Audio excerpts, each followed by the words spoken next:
Well, good afternoon and welcome to Gregory Stewart's Surviving with Style on a Budget.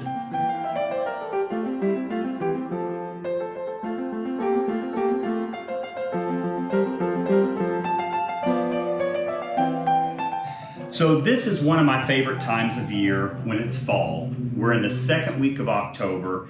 It got to 34 degrees last night here in Madison, Indiana.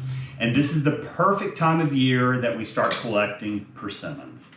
So since my childhood, I've had a fondness for persimmons because of the memories associated with them.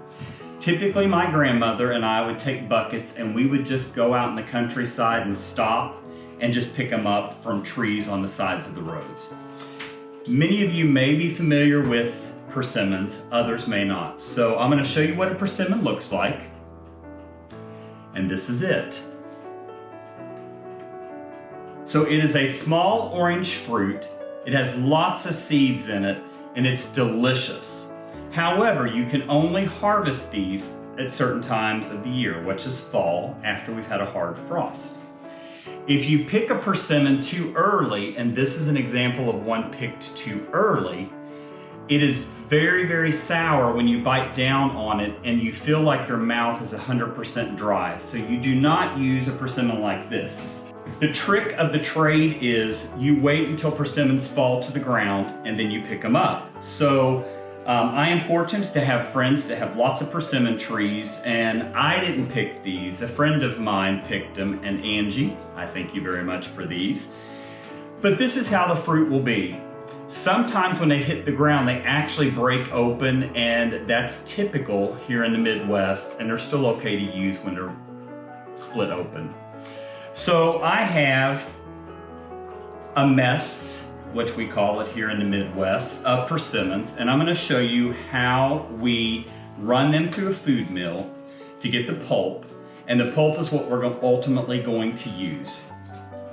So this is just a standard mill. You can get these at Walmart. I believe I got this one at, I want to say Rural King or Tractor Supply. It comes with a wooden mallet that goes in it, and the mallet is specific to the size of the cone that you get. So you'll want to make sure you get a set. Now it'll come in a holder like this. And I hunted until I found the right size bowls, and this fits perfectly over top of this bowl. And this is what I run my fruits through when I'm running them through a mill. So I'm going to show you how this is done, and when we are completely done, you'll see what the pulp looks like. So the first thing that you'll want to do is just scoop out persimmons in the food mill. There are electric versions of this. I do have one, however, because my grandmother and I always did this as a child, I do this in memory of her. So you just start turning the wooden mallet that's in here, and what you'll see is on the side, the fruit starts to come out of the persimmons. And then I'm going to hold this cone up to show you just how many seeds are in a persimmon. All right, so we are back, and I want to show you what the pulp looks like from the persimmons. And there are just hundreds of seeds mixed in this, and this is just the last batch I took through the mill. I will clean all of this off, save the seeds, plant them, and let them go through a stratification process. And stratification is where the seeds will go through a freeze and thaw process during the winter. And then in spring, they're more likely to sprout. So I'm going to see if I can grow some of these from seed. I've done it before. However, I will never see produce or fruit from these trees if I do grow them in my lifetime. It'll take quite a long time to get them up to fruit-bearing size. So anyways, it's my way to contribute and give back to Mother Nature what she's given to us. So I'm going to set that aside, and I'm going to tell you the ingredients that we need for this persimmon pudding. So first off is the persimmon pulp, which I showed you how to run through the mill. And you can actually order this online and have it shipped to you frozen. So if you want to, just order it online. Make sure that you get 2 cups of persimmon pulp. Again, 2 cups. You will also need 1 cup of sugar. And we use sugar in the raw, but run it through a coffee grinder to cut it smaller. You will also need 2 cups of milk. Now I use 1 cup of milk and 1 cup of heavy whipping cream. You will need 2 eggs. These are from our hens out in the carriage house. I've already taken the liberty to mix the yolks and egg whites really well. You will also need a half a teaspoon salt, half a teaspoon allspice, a quarter of a teaspoon cloves, half a stick of butter, 1 teaspoon baking powder, and 1 1/4 cups flour.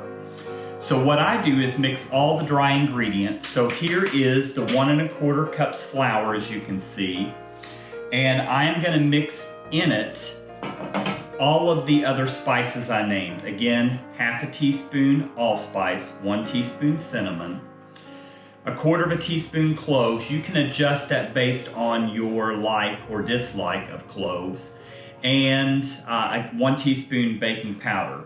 So I'm going to go ahead and dump all of the spices in with the flour. Now, one thing that I want to share is I used to be a spice snob and would drive distances to go to spice stores and thought that the spice really made a huge difference. And then I went to Big Lots. And again, this is called Gregory Stewart Surviving with Style on a Budget. And not everybody can afford to go and buy a small thing of cinnamon for $8. So I've gone to Big Lots and I purchased many, many spices there. They're 99 cents, and it's about double the amount I get for something that's $6 to $8 at other places. And I've done experiments where I've made cookies or some type of cake with the spices, and I can't taste the difference. So there's going to be others that are going to contradict me, and they're going to continue to be what I call a spice snob, and that's well and good. But go to Big Lots. You'll be very satisfied with what you walk out with. So I've mixed all the dry ingredients together, and I'm going to add one final thing. So when I gave you all of the ingredients for the persimmon pudding, I left one thing out. And I debated whether to share it on this program because my grandmother gave me a recipe when I was extremely young. And she said, this is the one ingredient she's never told anybody what she puts in her persimmon pudding. And everyone always asks her, it always tastes different and better than mine. So this is my grandmother's secret. It is cocoa. So I get good baking cocoa. Now that is one thing that I don't really go cheap on. This is a big bag of Rodell Gourmet Baking Cocoa. It does wonders in anything that you need cocoa for. And I've put 2 teaspoons of it mixed with the cinnamon. And we're gonna mix that in with the flour mixture. And one of the reasons I mix all the dry ingredients together is because it really does mix things very well. And sometimes people will not do that, and you'll have an overabundance of a spice in one area of a cake or something because they neglected to really mix it well. So I feel this is mixed really well. So I have already taken the liberty to mix the egg well, but I am going to add the 1 cup of milk to it, and I'm going to add the 1 cup of sweet cream. Some people like buttermilk, and you can use buttermilk in it, but don't use 2 cups of buttermilk. Make sure it's 1 cup of buttermilk to 1 cup of standard milk. So I'm incorporating the egg with the milk mixture, and as you can see, it's mixing well, and I'm going to set that aside. Persimmon pudding doesn't typically call for vanilla extract. However, my partner and I, our husband and I, always make our own vanilla extract that we give as gifts during the holidays. So this is a good bourbon that has vanilla beans that have been scored on the inside and placed in it. It's set for about 6 months, so it's very flavorful, and I am going to add, two teaspoons. And I'm adding it to the persimmons and not the milk mixture.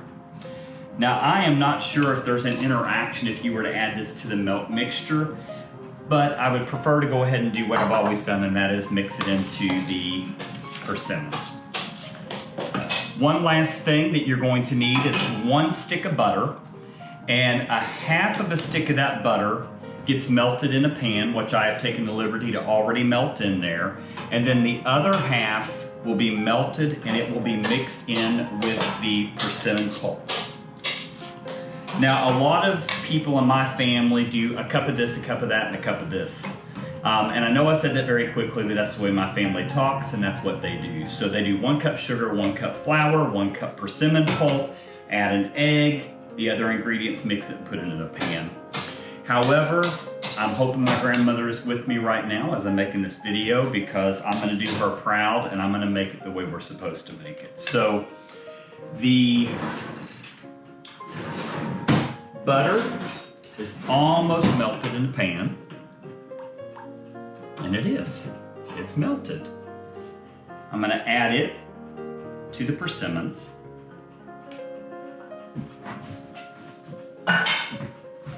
I'm gonna mix that well and incorporate it.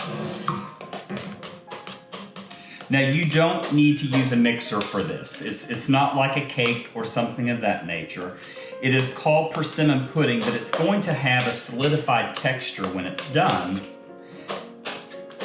But it does not require a mixer and to beat it for a lengthy period of time. So I've incorporated that. The next thing I'm gonna add to that is the milk and egg mixture.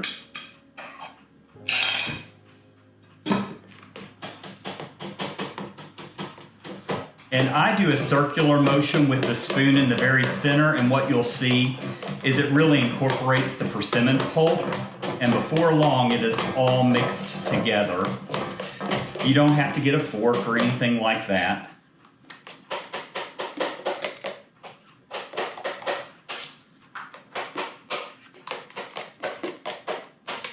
There you go, and this is what it should look like.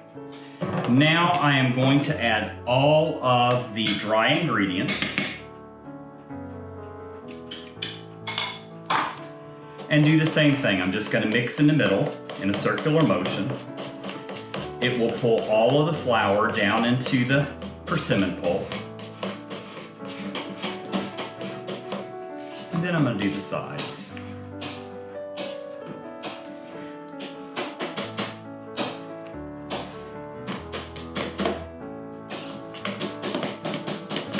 So now I have incorporated all the ingredients together, and it should look like a thick cake batter or a brownie batter. So again, to recap what went in this: 2 cups of persimmon pulp, 1 cup sugar, 2 cups milk. I do a cup of heavy whipping cream and a cup of regular milk. 2 eggs, room temperature, mixed together. 1 teaspoon salt. 2 teaspoons baking cocoa, 1 teaspoon cinnamon, a half a teaspoon allspice, 1/4 teaspoon cloves, 1 stick of butter, half of it melted in the pan, the other half goes into the batter, 1 teaspoon baking powder, and 1 1/4 cups flour. That's what went into this. And again, this is a truly Midwest fall item that you'll see at many of the festivals. I am going to place this in a prepared pan, and as I've already shared with you, the pan has the butter melted in it.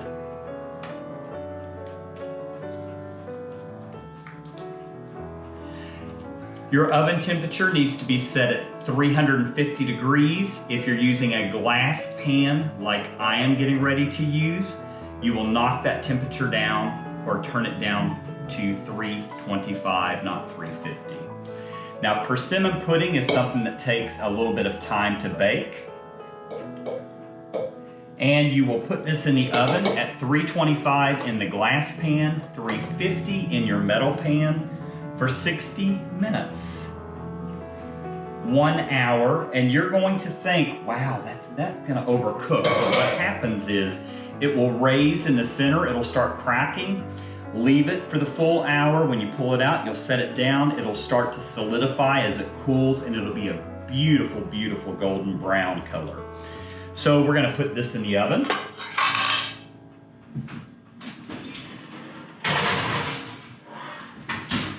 Hey Siri, set a timer for 60 minutes. 1 hour, starting now. All right, we'll be back in an hour.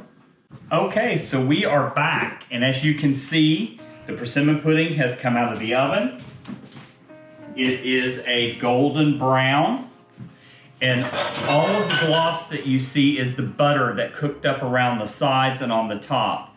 I'm gonna let this cool completely, and once this is completely cool, maybe lukewarm, I'm gonna pour a bourbon glaze over it. So I'm gonna show you how to make that bourbon glaze in just a moment. All right, so we're gonna make the bourbon glaze for the persimmon pudding. And what you'll need is a mixing container. I am actually going to use this Pyrex container because I can pour it out when I'm putting it on the persimmon pudding. You'll need a bourbon or a straight rye whiskey, and I am gonna use Buzzard's Roost.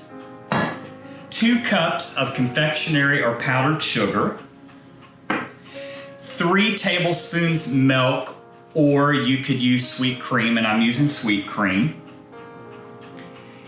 1 teaspoon of vanilla extract. So this is how easy it is. We're gonna pour the confectionery sugar in there. We are going to add the milk. I'm gonna go ahead and give that a little bit of a mix here, just to push it in there.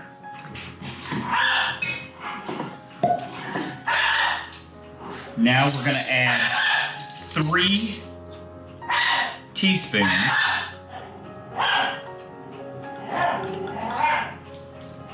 of the whiskey or the bourbon. That's my dog, sorry about that.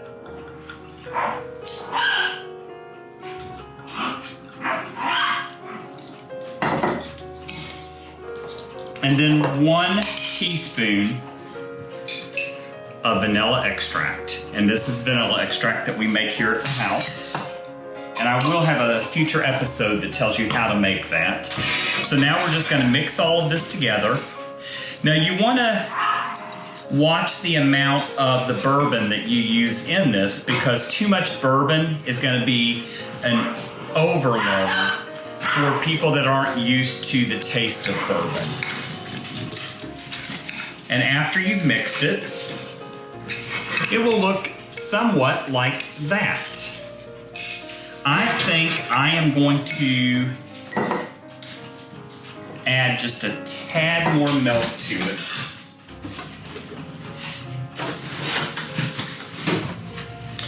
And I'm just eyeing this, so I'm probably putting another half a teaspoon.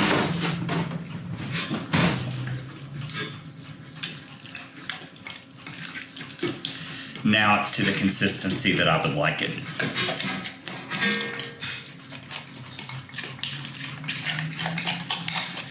Now there are several ways you can put this on the bread pudding.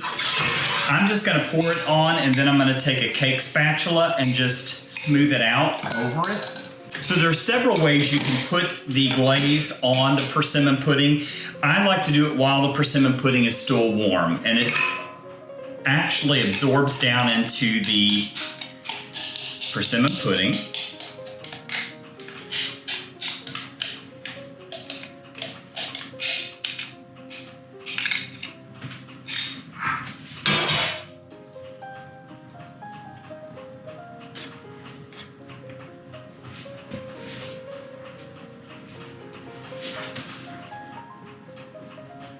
So to get this down in the pudding, I'm gonna poke holes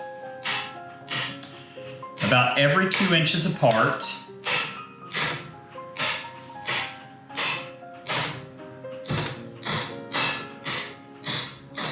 And just let it absorb down into the pudding. So there you have it, persimmon pudding. We'll let this cool. I'll cut a slice, put it on a plate so you can see what it looks like when it's cut and what it should be served like. Until I return. All right, so here's the finished product. I've garnished it with some mums from the side of the house. They are edible, but we're gonna throw these out. They're just to garnish it, but you can see what a beautiful presentation it makes.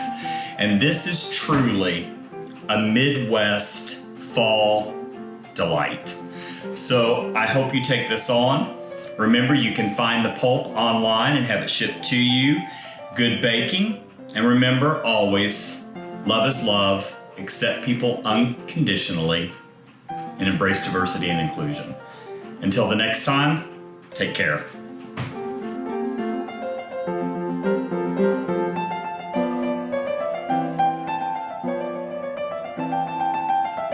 Thank you.